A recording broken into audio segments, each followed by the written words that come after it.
Welcome everyone.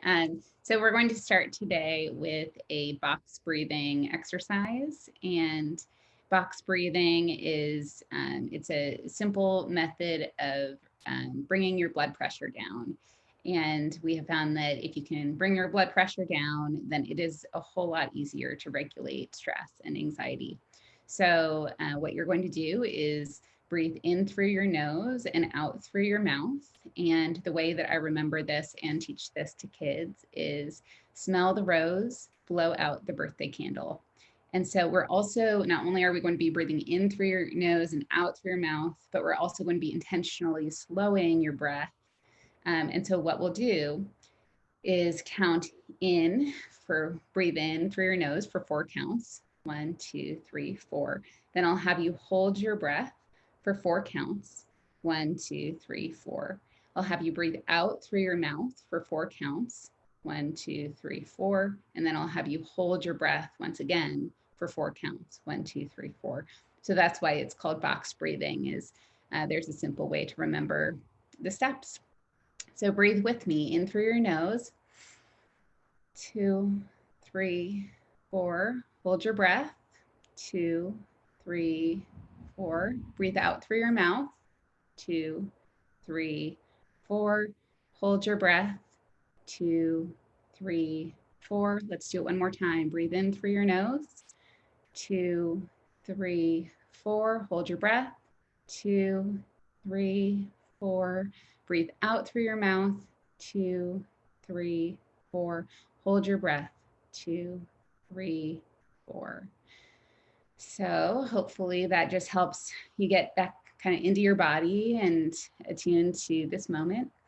Box breathing is something that you can do anytime, and it is something that generally I like to start therapy sessions with because it helps us to clear our minds.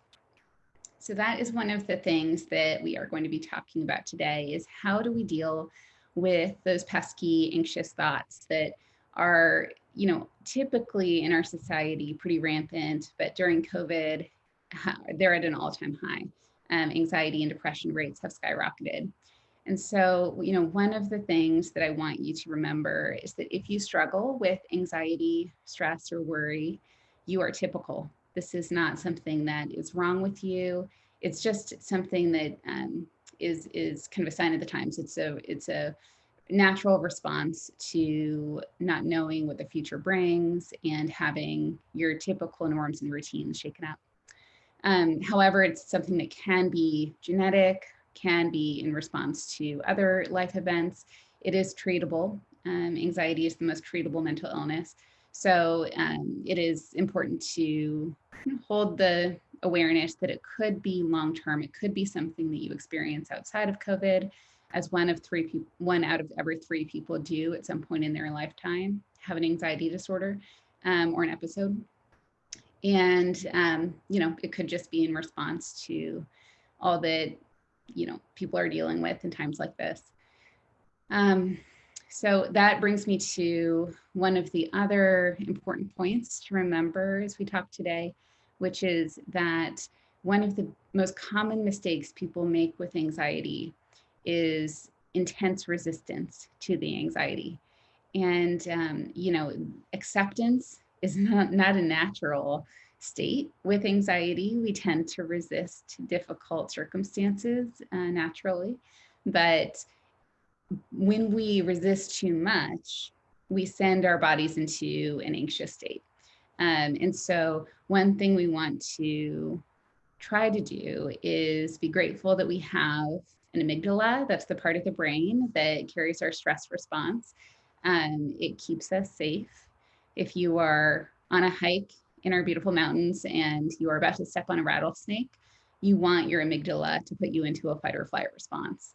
You don't want to think this is fine. We need our anxiety.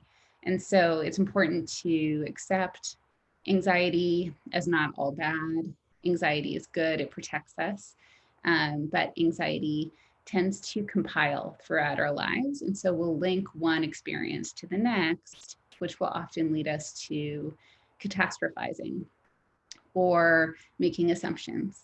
And so what I mean by linking experiences together is that if we, for instance, have been through a trauma, we have, let's say that someone in our family was sick, and during COVID, you're just acutely aware of what that looks like in a family, how detrimental, sickness can be. You might link those experiences together. Okay, someone might get sick in a time like this, and I've seen what that looks like.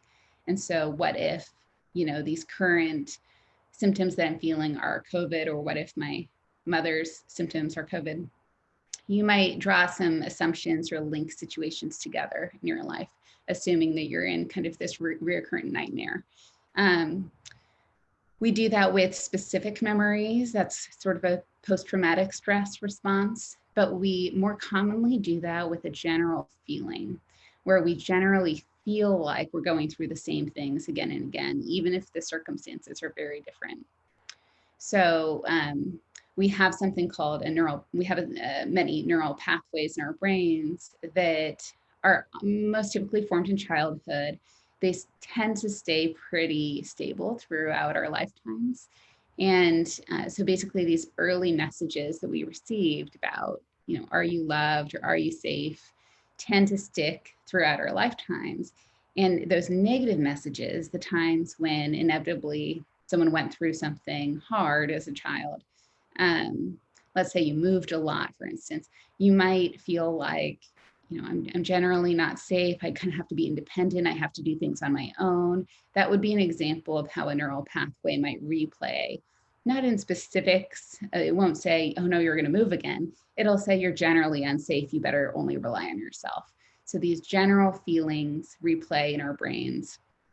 Rather than thinking novel thoughts every day, we think repeat thoughts. If someone is prone to insecurity, for instance, it's likely due to some experience they had in childhood or in a vulnerable time in their lives. Doesn't have to be childhood, but typically our neural pathways are formed when we're somewhat helpless or vulnerable. And so childhood tends to have a lot of those experiences, but it can also be in adulthood. And let's say that someone goes through a time where they felt that they could trust somebody and then they couldn't. They might have an extra dose of insecurity. They might have a neural pathway in their brain that replays often in circumstances. You are not enough, or you need to prove yourself, you need to people please, you need to perform.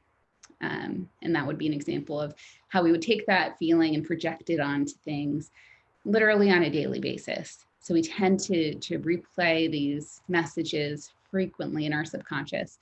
And so, of course, with all that bad news, there's the question of, well, what do I do about these neural pathways? And there's so much that you can do. But one bias I have as a therapist is instead of working to relieve anxiety completely, I tend to focus on telling ourselves the truth. So when it comes to anxiety treatment, that means instead of saying, you're fine, let's try to remember that everything's great. Instead, my preference is to practice grounding in reality or grounding in truth, which will often include a little bit of bad news, but often will include some good news too. And so I'm going to give you some examples of what it means to ground. Another term for this is how to emotionally regulate. And emotional regulation is a tool that usually will help anxiety reduce from, let's say, a 10 to an 8, or an 8 to a 6, if we're kind of scaling our anxiety on a 1 to 10 spectrum. It won't take away all the anxiety, but it will help you feel a little more in control, a little more focused. And generally what I have found is that people really underestimate themselves. They think that they need a lot more coping tools than they do when it comes to stress. But I have found that once people can just lower their anxiety a little bit, 2 notches, they are much more likely to be able to access coping skills that they didn't even know that they had once they can get a little bit of control. So, generally what happens when we're in a high stress situation or a chronic stress situation, as so many people are at this time, is that we experience emotional flooding. What that looks like practically in the brain is that the brain focuses on what we call kind of the lizard brain. It's these kind of automatic functions to kind of keep one alive. So fight or flight responses, things like that. And the prefrontal cortex, which is here, which deals with complex decisions, anticipating the future, planning, being a great communicator, how to deal with relationships, all of that complexity happens in the prefrontal cortex. And when we are flooded with stress, the blood flow is reduced to the prefrontal cortex. So typically, if somebody is stressed, they just won't have access to the part of their brain that would be most helpful to them. And so what we have to do is reduce the blood pressure, reduce the anxiety, and not completely, but just so that the brain isn't flooded with the emotion. And then if we can bring it down a couple of notches, people can still be a little stressed, which sometimes is necessary to respond to a tough situation. But they'll have access to their prefrontal cortex. And so they'll be able to kind of recall the coping tools that are typically helpful. For example, kind of holding a wide lens perspective of, well, will this matter in 5 years, 10 years, or 15 years? You know, that ability to look in the future and hold a perspective of how important is this stressor? That would be much more likely to be a natural thought if somebody's anxiety is just, you know, down a couple of notches and not flooding them. So I would love to check in so far before I move on to coping tools, and want to see if you have any questions. Feel free to write it in the chat, or let Stephanie know if there are questions so far about our neuropsychology and our bodies and how stress is felt before we get into the thoughts that create anxiety. Not seeing any questions yet, so feel free to write those in if any come up.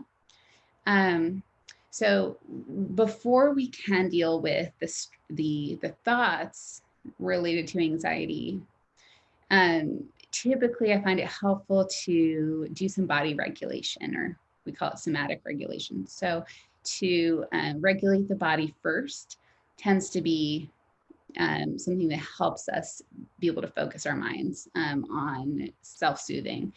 And so while we practice one of those somatic exercises with box breathing earlier, there are others that, you know, if that's just not your thing, then consider, for instance, progressive muscle relaxation, which is, interestingly, we have to tense our muscles in order to know how to release them.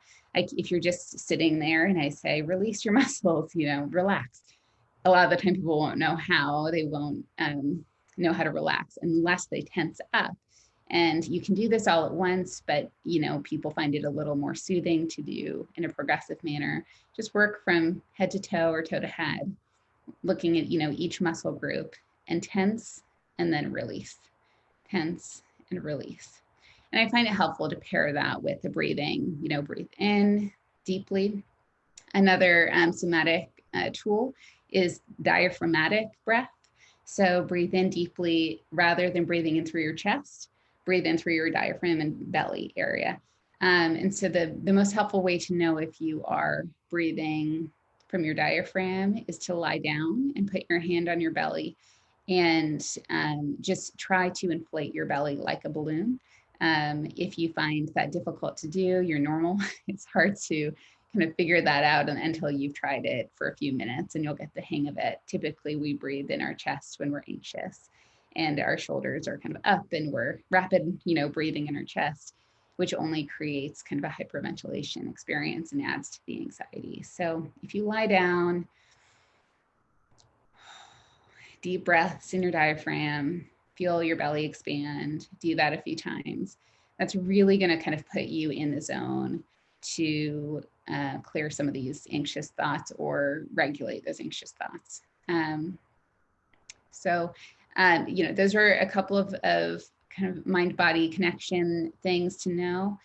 We also find bilateral stimulation, which is when we, you know, kind of move back and forth to be soothing. Mothers and fathers know this when they're holding babies, for instance. They just have this natural innate, ability to soothe that baby. And that's something that adults need too. We just don't do it. So if you're ever feeling stressed, know that you even just swaying back and forth, which is why running for short distances is associated with stress relief. And part of that is because it naturally ties some of these things together, naturally does the kind of breathing exercise that we talked about, breathing in through your nose and out through your mouth. Even if you're not holding your breath when you're running, it's still a helpful movement at least. And typically when you're running, you're experiencing bilateral stimulation in your brain. You're kind of going back and forth, but you can even just do that while sitting at your chair. And so a few minutes of that can be soothing as well. And so you have a few tools now where, just pick from any of the above. It's not necessary for you to do all of these things, but paying attention to your body, helping your body feel calm is the natural first step before trying to get your mind to feel calm. And these things used together, body and mind practices, are more effective than one or the other. I'd be remiss not to mention that there are medications to treat anxiety. That's just one more way that people, attend to the body needs to be relaxed. Sometimes people just can't relax their bodies and need the help of medication to do that. So that's, something people can talk to their doctors about. So let's talk about the cognitive or the thought, the thoughts that add to anxiety. And typically, anxious thoughts are going to repeat, as we talked about with the neural pathways. We're going to have the same anxious thoughts again and again, even if the content even if the content changes from day to day.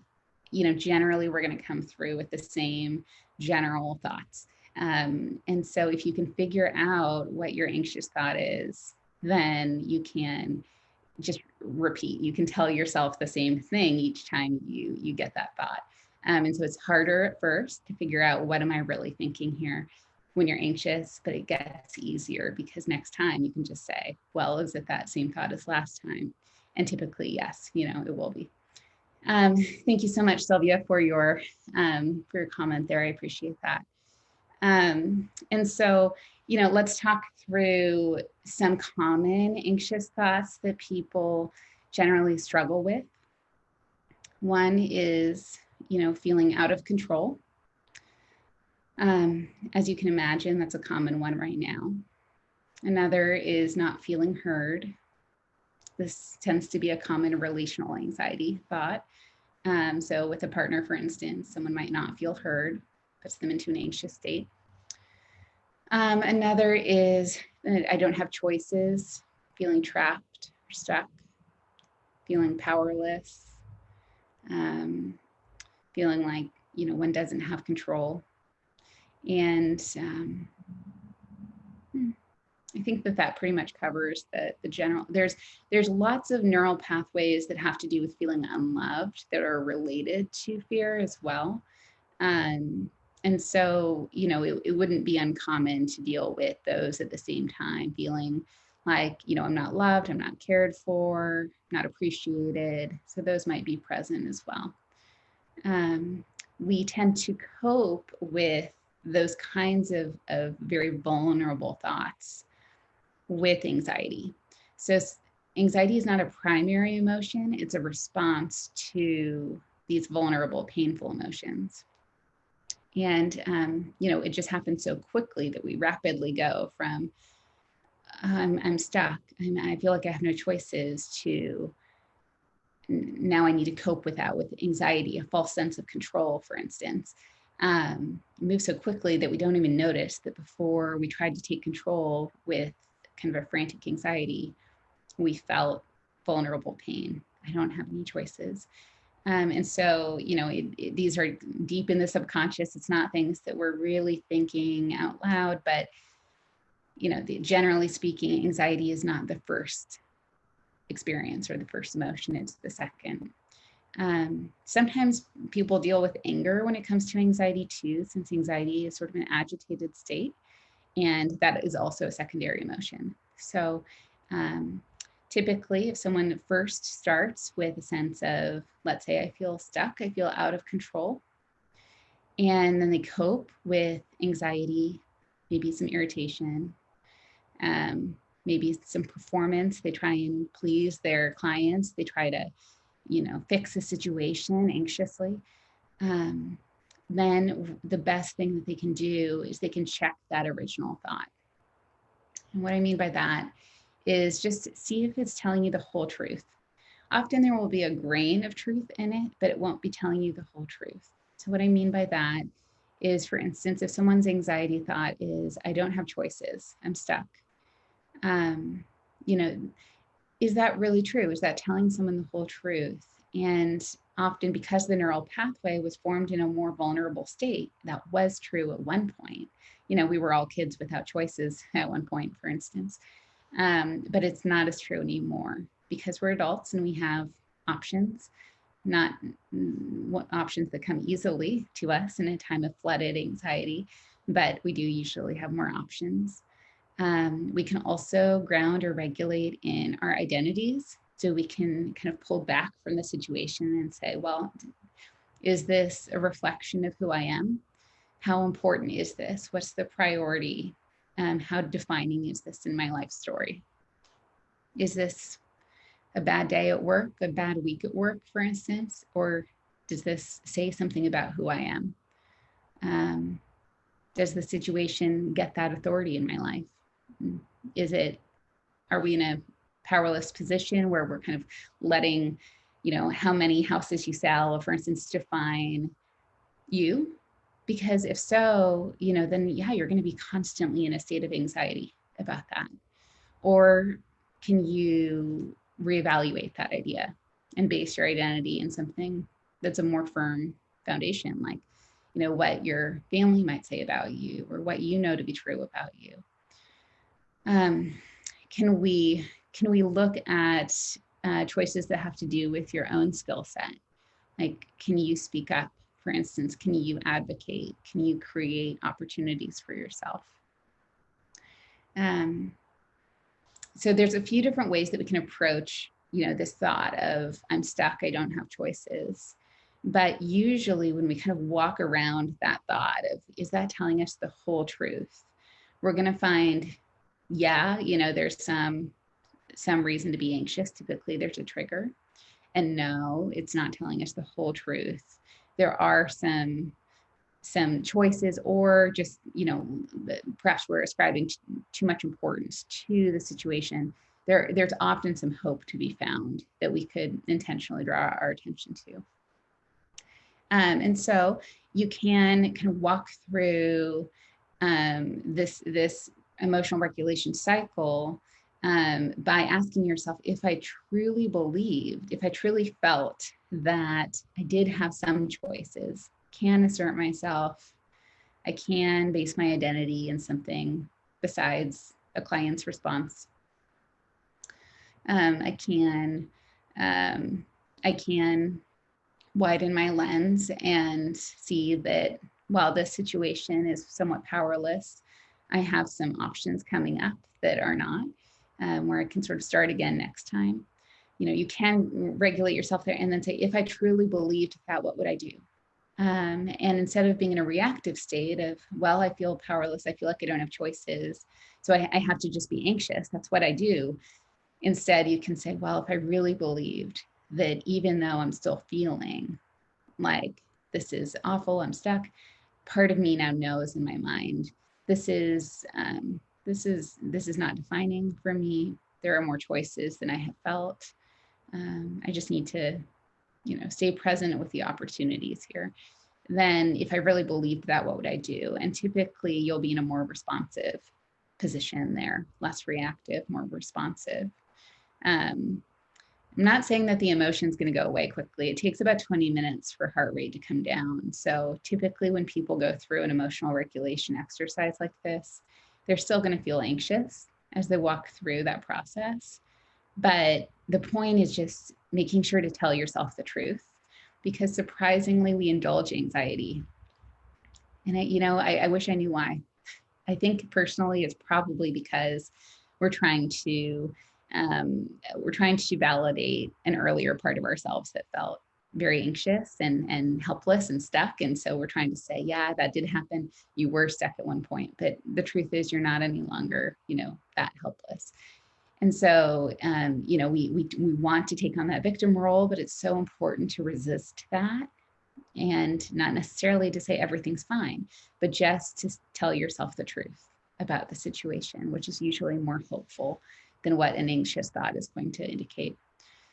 And so that process is called the 4 steps. It's a process that was developed in Pasadena, actually, and by a man named Terry Hargrave, and it's part of a form of therapy called restoration therapy.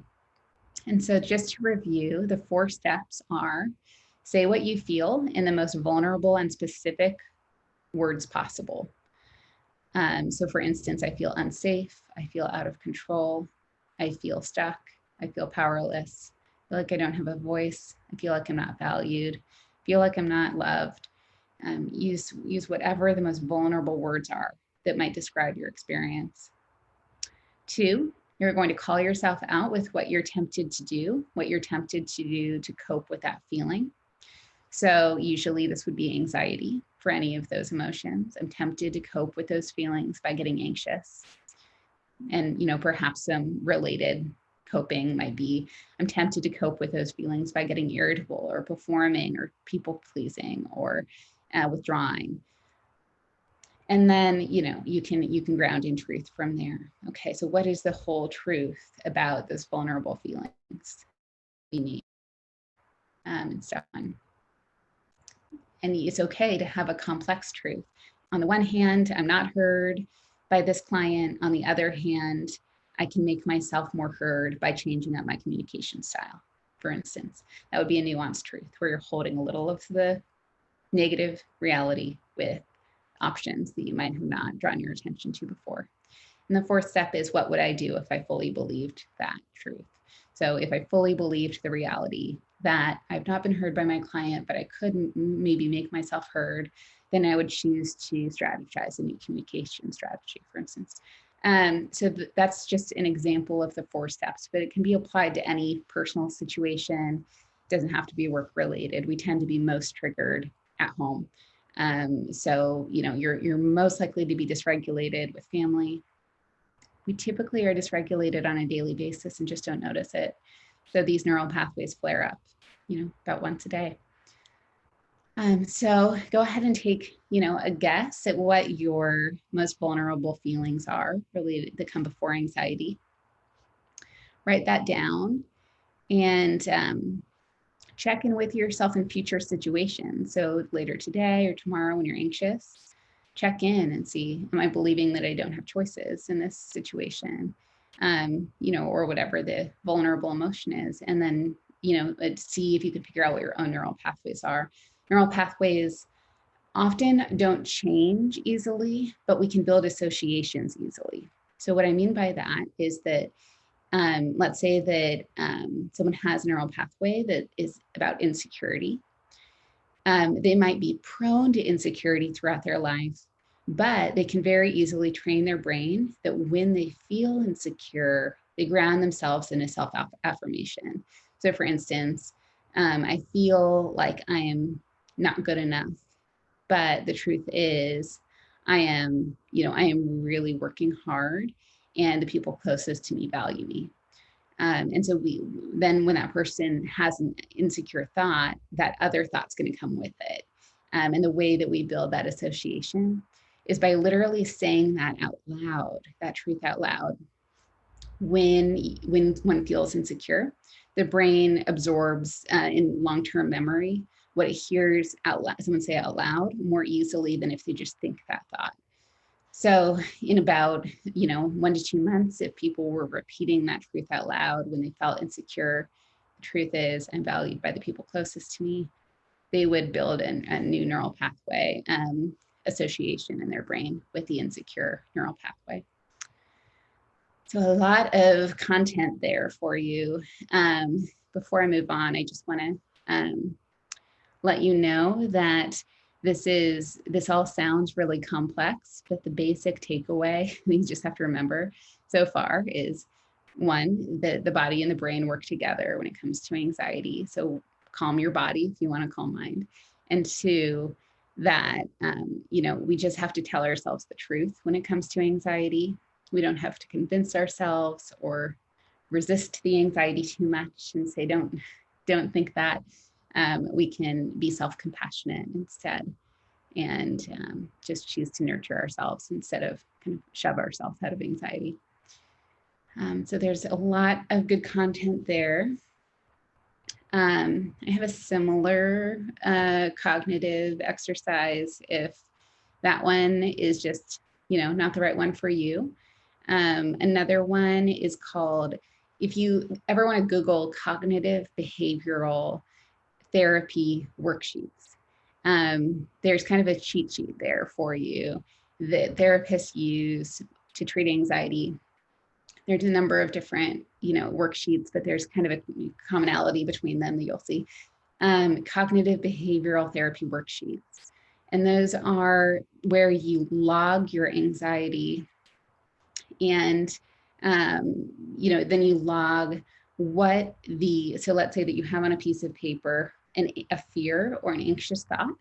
So I'll give an example from earlier, I guess this was a week ago. I woke up with a runny nose. My husband woke up with a runny nose, and we both had body aches. And so, of course, the fear was, oh no, what if we have COVID? Especially with both of us feeling it at the same time. So then you would scale on a scale of 1 to 10 how anxious you are. So my anxiety went way up. So let's say that I was at a 9. I was convinced that we had COVID. And then what you'd want to do is in the next column, you'd want to write the facts. What are the facts that the evidence that lines up with that theory that I have COVID? Well, I've got runny nose and body aches. And so those are my facts. That's what I'm going off of here. And then what you'd want to do is you'd want to write down alternative hypotheses or ideas of what could some other options be, alternative thoughts. And so my husband and I did this exercise to regulate my anxiety. And he brought up a really good point, which is just that he and I had gardened for the first time in a long time the day before together. And so that would make sense why we might have runny noses from allergies, from pulling up weeds, and body aches because, we're sore. And so that was a helpful thought to keep in my mind that, okay, there's another explanation for this. I wasn't, soothed down to a 0, but it was helpful for me to have more than one story then bouncing around in my mind. We could have COVID. This could be the effect of gardening. And so then we got COVID tests. They came back negative. And so next to, I'm going to review here what you already have on this piece of paper if you're writing down. First, you write the fear. Then you scale from 1 to 10, how intense that fear is, how convinced you are. Then you write the evidence that backs up the fear. This is the evidence to support COVID in my case. And then you write alternative ideas. What are some other reasons why, these symptoms might be happening? Or is there any evidence to suggest you don't have COVID? And then you would write the outcome in the final column with a new scale of 1 to 10 of how anxious you are. So in my last column, it said, don't have COVID, anxiety is now at a 0. The purpose of this particular exercise is both to regulate in the moment, because just coming up with alternative stories is a really important anxiety treatment. Our anxiety likes to have tunnel vision. It's this thing, it has to be this thing, it can't be anything but this thing. And we're irrational in that way. And to come up with multiple ideas, well, here's some possibilities. It could be this, it could be that, it could be this other thing, is a very soothing practice, just like the last tool I gave you though, we don't do this naturally. We tend to validate or feel entitled to these feelings of anxiety. So naturally catastrophizing happens, but for most people, but we have to kind of force ourselves into, okay, what is actually true and what does the data suggest? The other benefit of this exercise is it's a long-term exercise. So I'm prone to hypochondria. I just, I'll always think I'm done of something. And so what I have is an anxiety log related to hypochondriac thoughts where, in that case, it was COVID. But if you look up the sheet, there's, a slew of other things that I've assumed were wrong with me over the years or wrong with my kids or whatnot. And I can see now an entire log of fear being at a 10, outcomes not backing that up. Okay, my child hasn't, developed this terrible thing. And of course, one caveat is, bad things do happen, and this is not a sure thing, that sometimes fear is rational. And so that's why we would want to look for the evidence of, could this be true or could it be false? But in my case, my anxiety tends to be irrational when it comes to health, particularly irrational. So to see the list helps my brain register, well, already just when I open up the notebook to that page, I see all the other times I was wrong. And it helps me to be a little less attached to the catastrophizing and to imagine, well, if I was wrong those other times, is it possible I'm wrong this time? And it just opens up my mind a little bit to that possibility that this is an irrational, anxious thought. Typically, anxiety acts like a fire alarm in the back of the head saying this is terrible, terrible things are happening. And, we just have a hard time imagining what if it's a false alarm. So this exercise really helps reinforce if somebody is prone to false alarms, as I am. So another exercise to, potentially practice there is a cognitive behavioral therapy log, especially if someone has obsessive type anxiety. That can be helpful. It helps the brain stop cycling through thoughts and instead gets from problem to, what are other solutions or other storylines. It helps kind of break that cycle. So, what we want to do is we want to soothe the body, we want to soothe the mind and not resist anxiety completely. It's a good thing for us to have, but just see when it's telling us the truth and not trust anxiety outright. Well, I feel anxious, so something terrible is happening. Well, you might be feeling anxious because you had an extra cup of coffee, or you might be feeling anxious because you had a trauma. You might be feeling anxious because there's a pandemic. There's a lot of reasons to have anxiety. And so we tend to project our fears onto situations. But, a lot of the time those fears don't become realized. So anxiety also is linked to depression. A lot of people who find themselves anxious also struggle with depression. And that's because usually the story that anxiety tells is bad things are going to happen. And it's a doom story. And the story that depression tells is you shouldn't hope for anything. It's helpless, it's hopeless. Very similar stories there. So they tend to become morbid, which is what means, that means they tend to go together.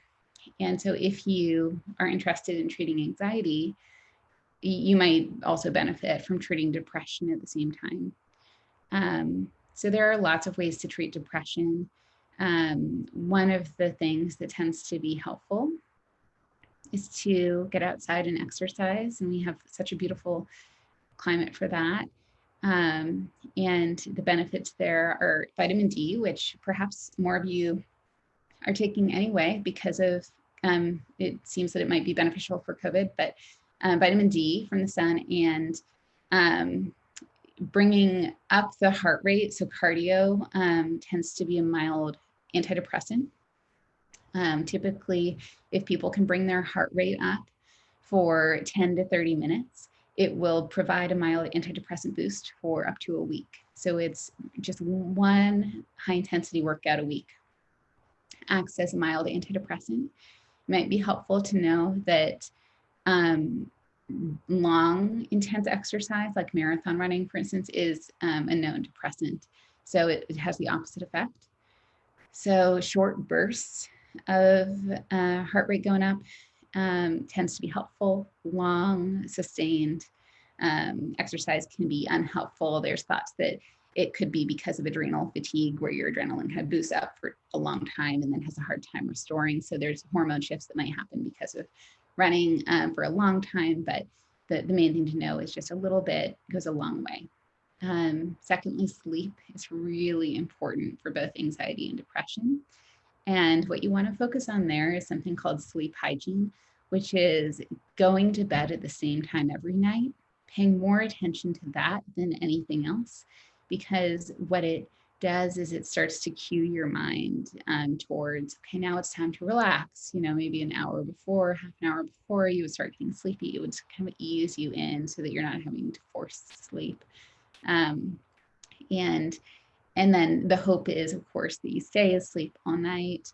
But if you can't, let's say you wake up with cycling thoughts, you can work through the somatic exercises that we talked about, like the breathing. You can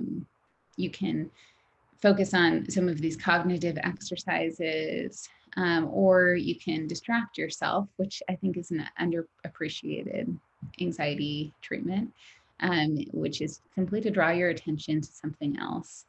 And my favorite distraction is actually just the present moment, because anxiety loves to live in the past and in the future. Fixating on, what you said to that client, or fixating on what's going to happen with that house in the future, these things that you can't control. And so just to draw your attention to the present moment is, let me really pay attention to how soft that blanket is. Let's say you've woken up in the middle of the night. Let me pay attention to the sound of the sprinklers on outside. Let me pay attention to, the scent of lavender on my pillow, or, just use any of the senses. That's a helpful tool to bring yourself to the present moment. And it's kind of a meditative state, but what most people have a hard time with in meditation is clearing their mind completely. And instead, it's a meditative state with a focal point, which tends to be much easier access. It's just paying attention to something that's happening right then and there. That tends to be a good anxiety reliever. And we tend to find that when someone is sleep deprived, they are depressed. That's the correlation, and it tends to go together. So in order to prevent depression the next day, treat the anxiety in the middle of the night with present focus. So that's another tool that you can consider. So, there's a lot there, but, remember, this is just pick one thing. This is a normal experience in a time like this to feel anxiety or to feel depression. Worry, anxiety, everybody has them. People don't post about it on social media. So I only wish that you could sit where I'm sitting and hear people share similar stories all day long, so many of them thinking that they're the only ones. You're not alone. There is help, there's support, and it's never too early or too late. There's no rules when it comes to getting support. You don't have to deal with a lot of anxiety, for instance. It can just be a little, or a lot of anxiety is not too much for a therapist. You can trust a professional to help, no matter what the source is of anxiety, or even if you don't know the source. But the main thing is just to focus on not indulging the anxiety, as we're often prone to doing, but try to address the anxiety, even if it's just, I'm anxious, so I'm going to go drink a glass of water. That alone, you're bringing yourself to the present moment as you feel the coolness of the water in your throat. You're taking good care of yourself. You're practicing self-nurture and self-soothing. There's a lot of good even in that one simple activity. So don't underestimate the power of just a second of self-care in a moment of anxiety. So that is all I'm going to talk through today in terms of tools. I don't want to overwhelm you with too many options, and then you have decision fatigue there. So just, pick one of those tools, and feel free to reach out to me. I'll have one of my team members tomorrow, Samantha Severin. She'll be speaking tomorrow, and I'll be back on later this week, I think maybe Thursday. So, we're here to support you. If you have any questions, feel free to get in touch. But that's all the content I have, unless anyone has other questions. Megan, this is Stephanie. We did have one question come in the Q&A box. Just one of our participants, she received some pretty bad news about a friend being diagnosed with cancer, and she just has this feeling of being trapped. So even though you said, it does take a while for our heart rate to go down once we have that anxiety, do you have any additional thoughts about how to prevent it, or as soon as you feel it happening, kind of to slow down the process so our heart rate maybe doesn't escalate all the way? Just because this particular person who's sharing just says they feel like it progresses so rapidly. How do you kind of cognitively stop that or put a slow to it? It's a great question. And, it's an awful thing when a loved one is diagnosed with cancer. And so, first of all, I just want to normalize or accept that anxiety. So it's not a wrong thing to feel anxiety or sadness, when bad things happen. And secondly, one of the fastest ways to stop a rapid cycling thought is to get yourself out of the environment where the thought first started. So for me, for instance, if I am feeling anxious at home or in my office, if I have an opportunity to then go for a walk around the park or walk around the block or get myself out of that room, it just helps the brain remember not to kind of be in a loop. It kind of attunes to new sensory information around that person. So it makes it a little easier access to practice some of that mindfulness or attentiveness to other sensory cues and things of that nature. So that's just a simple, first stop is, or you can just go to the bathroom or go to the kitchen, just try and leave that space. And focus in on right now, are you okay? And what I mean by that is even anxiety about a friend's cancer tends to be future focused, even though it's bad news for right now. That friend, for instance, in this moment might not be in great pain, or they may be, but sometimes we're okay now, but we are dreading something that we know will be difficult in the future. We think we know. We kind of predict the future in that, and sometimes the present moment is a little more manageable, or sometimes everything's actually not in pain in that moment. Maybe your friend, for instance, and you can still laugh over a TV show, or there's access for some joy in the moment. There occasionally, there's choices in the moment. There's ways that we can feel grateful for time together. For instance, there's opportunities that we can address in the present moment. So only place we have control. And so trying to focus on what can I do right now, either to address the pain of a friend if they're currently in pain. What can I do? Because anxiety it's like energy in the sense that it's like it moves us. And so to have an application for that anxiety can be helpful. So if you think, no, my friend is currently in pain and I need to help her, then help her. Do something with the anxiety as a way to direct it so that it's not just kind of hurting you in the process by cycling through repeatedly.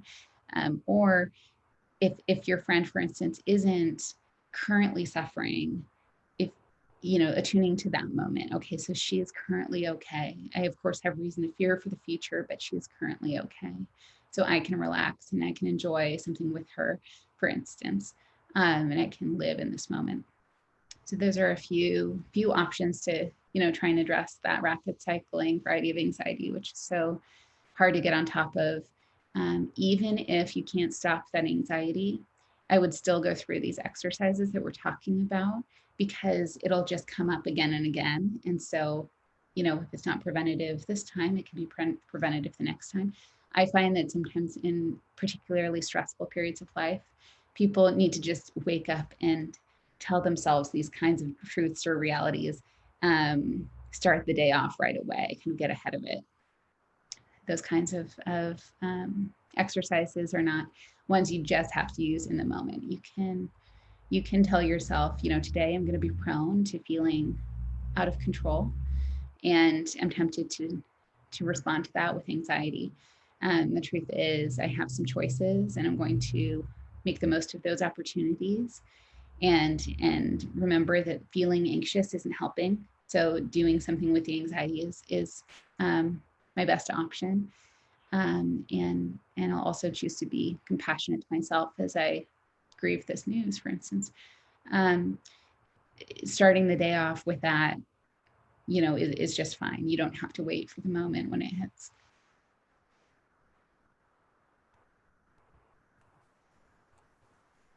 Thank you so much. I don't see any other additional questions at this time.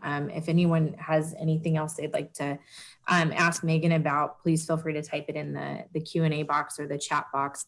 I will also just tell you, Megan, I mean, I have had moments over the years where I have struggled through anxiety, both kind of minor, quote minor and quote major, but the tools that you were talking about are just wonderful. I have used a couple of them, and they truly do help you through the moment. And they're great resources to have when you feel that anxiety coming on. I will also go ahead for anyone who is listening with us. If you wanted to reach out to Megan and have more of a one-on-one conversation, or try to talk about anything specific or personal with her, you'll see her information on your screen. And we absolutely encourage you to reach out to her, just because it is such an odd time that we're going through that causes so many stresses and anxieties and such. So to have someone you can talk to, kind of bounce things off of and talk things to her is certainly helpful. So please take down her information. You can also reach out to me at a later time if you are not able to take it down at this time, and I can certainly provide you with that. But Megan, we really appreciate it. Again, it's been fantastic. And if no one else has any other questions, we really appreciate you joining us, and thank you so much. Thank you. All right, we hope everyone has a great rest of their day. Again, if you're not able to take down Megan's information, please reach out to me and I can certainly give it to you at a later time. That concludes our presentation for today, and we thank you so much and hope everyone enjoys the rest of their day and has a great rest of their week. And we hope to see you tomorrow for the continuation of our Wellness Week as well. Thank you so much. Bye.